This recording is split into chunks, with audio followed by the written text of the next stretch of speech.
What questions for the next steps, what questions for future research are most pressing? What did we learn from this project now, from the last 3 years, that leads us to questions that we feel are now the most pressing ones that have to be answered?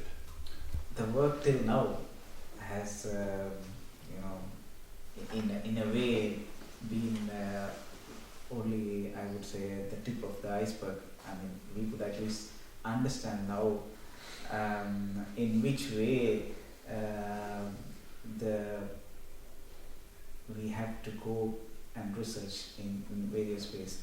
For example, we, as on today, we still do not have a timeline of Bishop Alvarez's works in either before he joined Malankara Orthodox Church or after he joined. It's still incomplete. So that's the first area where we could you need a lot of further research too. Second area is his subordinates or supporters and the lay leaders. So there were different lay leaders at different places. There were different priests taking care and doing different missionary activities at different places.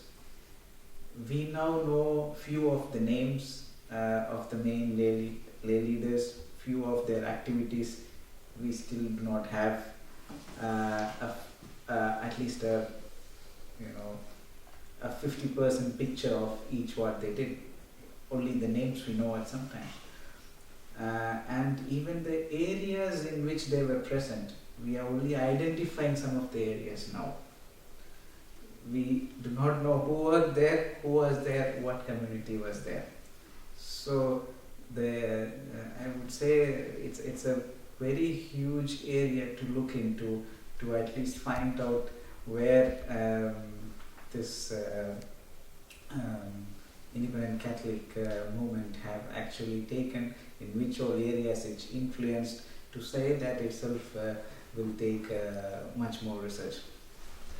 For me, at least from the halfway of our association, I strongly feel that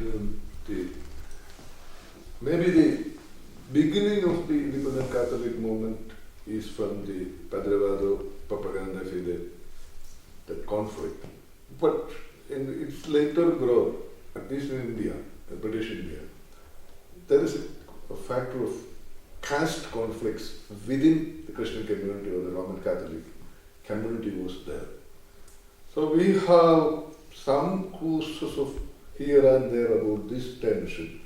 It needs a further inquiries and research into its social, what you said is the public history point of view.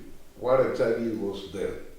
There also we only touched the tip of the iceberg, but it is a wider. The second thing, see, last time I think it was discussed here that Renevelati was accused of proselytizing, or the Malankara Church, because of Renevelati, was accused of proselytizing, and he was excommunicated by the Anglican Bishops' Council or Episcopal Bishops' Council held at Baltimore or like that. I had seen such a news. And also, it was pointed out that this argument, which was interestingly the Protestants of Kerala, was also raised through their magazine. This excommunication of Renevelati by the council held at Baltimore.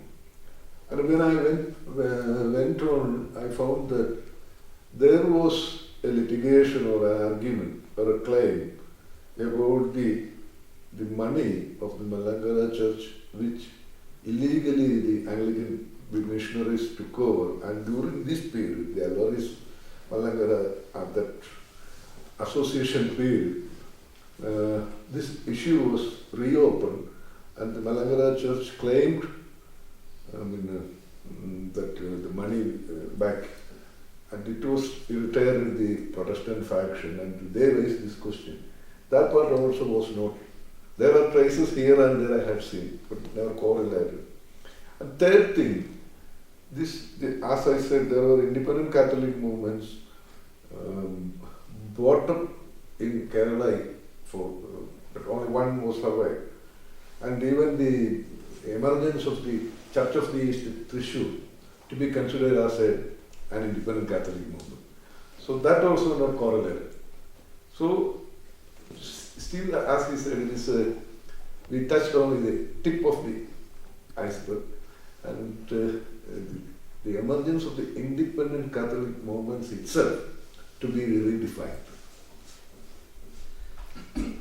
Dr. Arjun, your studies on Philippines Independent Catholic Church Ecclesia, in that note about Stephen De Silva led these studies, and we came till date like this development.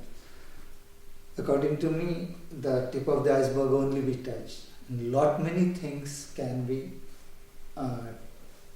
investigated if the university take the initiative.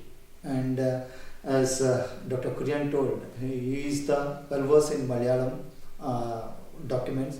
I can go through the Kannada and that which is related to the Brahmava, and Sujit is dealing with the other parts of this one. Dr. Way academically through the archives and one more thing, which we cannot access, Portuguese language. Yeah, so many European languages, and it is really helpful to bring together these all sources. And in the further days, it will be continued through the university. It will be more helpful to bring many truths or the documental things, and the independent Catholic movement. What was his regime? I mean, the best period, like that we can come out.